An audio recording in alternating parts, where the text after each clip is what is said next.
started taking homeopathic treatment myself after 30 years now. Because I think there is something. Kuch to hai, I have got some belief. I think it's good. So, homeopathy works. Homeopathy is popular. Homeopathy has money. It has satisfaction. It has success. It has everything. And if all this is so, then why is it that only 2 students out of 100 will even practice homeopathy? This is a question, isn't it? And one of the reasons for this, our meeting today, is to talk about this question and to see if something can be fundamentally changed so that this whole thing is reversed.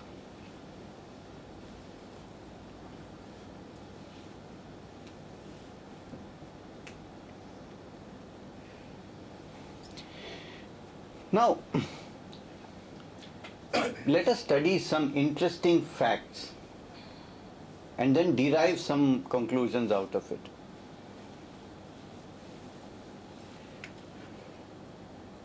One fact is that my father was a homeopath, and a very well-known one. And I trained under some of the best homeopaths of that generation. You must have heard of Phatak, huh? Some of you. Have you read Phatak's Materia Medica? So I was trained by Phatak. For example, not only him, but anybody I could go to, I would go there and say, please teach me. So I trained under maybe 10, 12 of the best homeopaths of that era. Now all of them mostly are gone. Only 1, 2 are like barely alive. One of them who is still alive is Jugal Kishore, who wrote the card repertory. He is now in his 90s, still alive in Delhi. He was one of my teachers.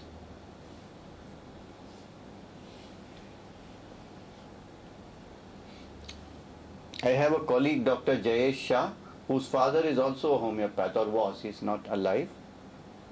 Jayesh Shah is now one of the most successful practitioners of this town, or of the world, you can say.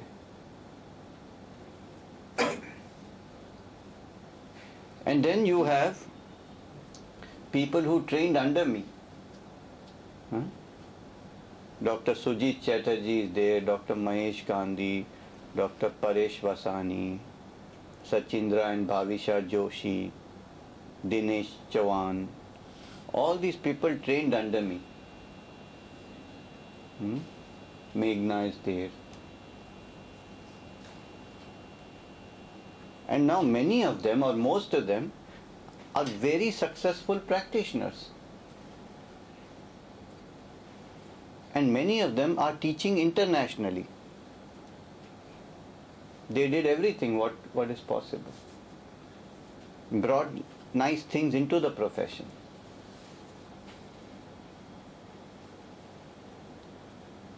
So what does this tell us in a way? Of course it tells us about their caliber, that they are talented people, no doubt. You need talent. But also with talent, you need training. You need systematic training.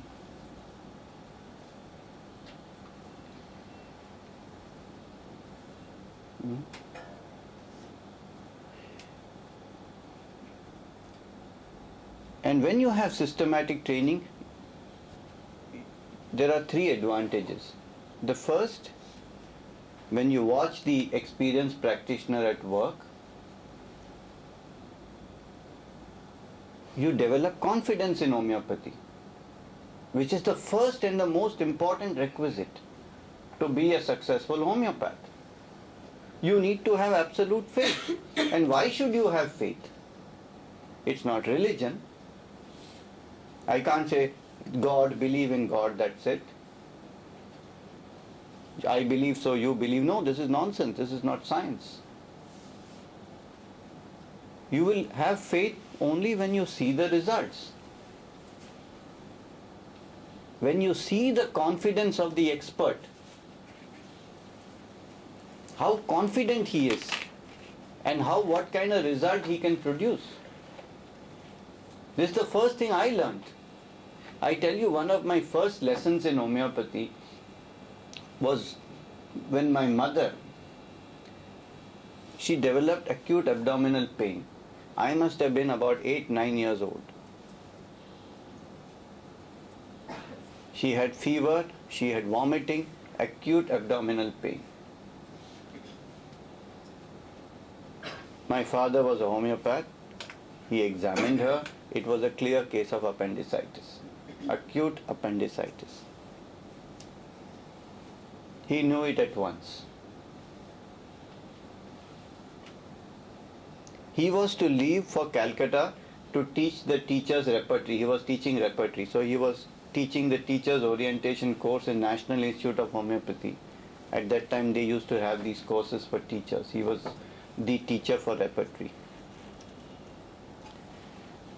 And he was to leave early the next morning, and the previous evening she developed acute appendicitis. And we were quite anxious. And my father said, okay, no problem, let me just study her case. He studied her case maybe 10-15 minutes, and he said, this is no problem at all. She will be okay. By the next morning she will be okay. And he gave her the dose of remedy, and next morning he left. By afternoon she was walking, talking, working. She was normal. This was his faith.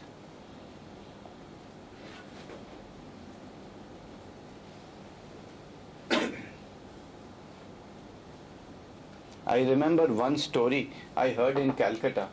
There was a very, very old homeopath. I heard this story from a colleague of mine there called Dr. L.M. Khan. And this was a story about his teacher. And this old man was once called to see a child who was in typhoid state, in the last stage of typhoid. And he was not responding to allopathic medication at that time. God knows this was 80 years ago, so what kind of medication they had, I don't know. But the child was not responding and he was critical. So the old homeopath was called to see the child. And he was the homeopath was in his 80s or 90s, he couldn't move too much. But anyway, he went to their house and he went and sat on the ground floor of the house. The boy was on the second floor.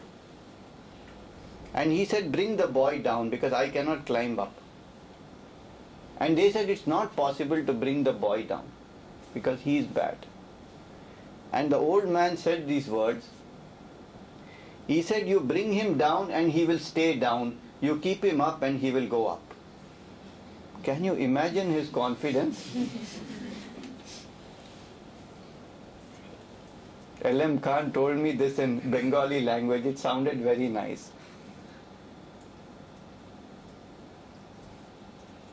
And they brought him down and he stayed down.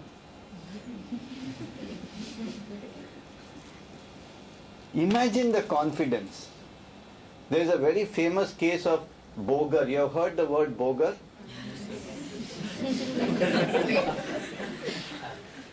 I don't assume anything. Huh?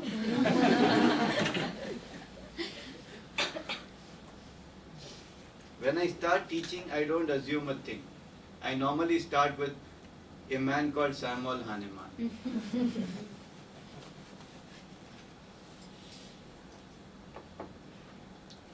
Bogar had a very famous case, again a case of typhoid, I believe. And it was like the 10th or 11th day, the history for 1 hour. And after 1 hour he says, I'm sorry I can't give a remedy because there are no characteristics. I will come tomorrow. So he comes again tomorrow, again he takes a history. And he said, sorry, still no characteristic. Child is getting from bad to worse. And Bogar is saying, wait, the characteristic will come. When it comes, I will give you the remedy. जब आएगा तब देखा जाएगा. And on the third day, he said the characteristic has now arrived. And this is the remedy, and the child recovered. This was confidence. So the first thing when you see an expert is the confidence they have and the results they produce. This is fundamental requisite. The second thing that you see is there is a consistency in their way of prescribing. It's not random. That there is a science, there is a conceptual basis. The basis is only two, holism and individualism. Holism means the firm belief that disease is not a problem of the parts of the body, it is something that affects the whole. This first concept. And second, that each individual has his own individual disease and therefore his own individual remedy, which we need to find from the characteristics. This second.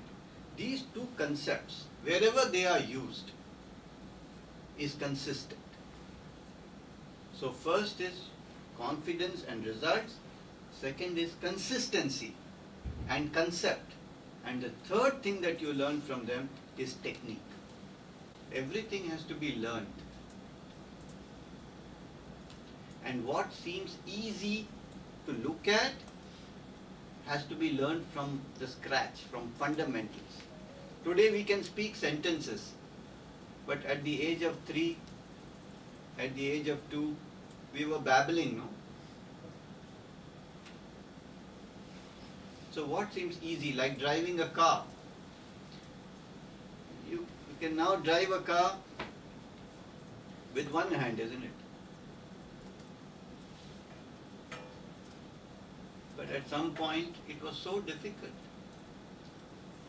The steering wheel was there, the gear was there, the lights were there, the accelerator, the brake, the clutch, cars from the left, cars from the traffic signals, policemen. Crazy. You thought you could never do it. At least I felt when I started.